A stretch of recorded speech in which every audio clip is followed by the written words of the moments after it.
Time now for What Are the Odds? And we take a current look at the favorites to win the 2021 World Series. The Dodgers are plus 180 to repeat, so if you bet $100, you would make 180 if Los Angeles goes back-to-back. The Yankees are plus 275, and the Mets are tied for sixth at plus 900.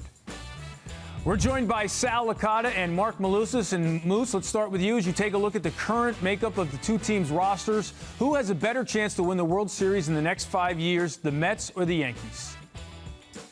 Yeah, I still think it's the Yankees, but the Mets are really not all that far behind. I mean, we've talked about the needs on their team, but just when you look at this Yankee team, the depth that they have within the organization, when you look at that farm system, something that the Mets have got to build up, the young arms that they have to develop, something Aaron Boone talked about the other day on MLB Network. There are things when you look at this Yankee teams that I think they're just a little bit more advanced, and rightfully so. I mean, they're a playoff team each and every year. They haven't won a World Series since 2009. So I still think it's the Yankees in the next 5 years that I would probably put money on winning a World Series as opposed to the Mets.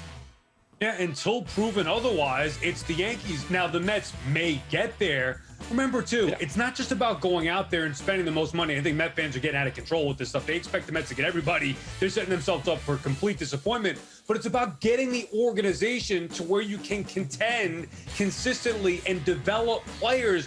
That's what the Yankees do right now, almost better than anybody else. On top of that, having the resources. That's the Mets' plan. It's going to take a while to get there. The Yankees are there. Now, look, they need to bring back LeMahieu. They have some moves to make, but if you had to pick right now, I think you'd be foolish not to side with the Yankees. All right. We'll, of course, have this conversation in a few weeks when the Mets have gone out and signed Bauer, Springer, Hendricks, and Odorizzi, just like Sal wants them to.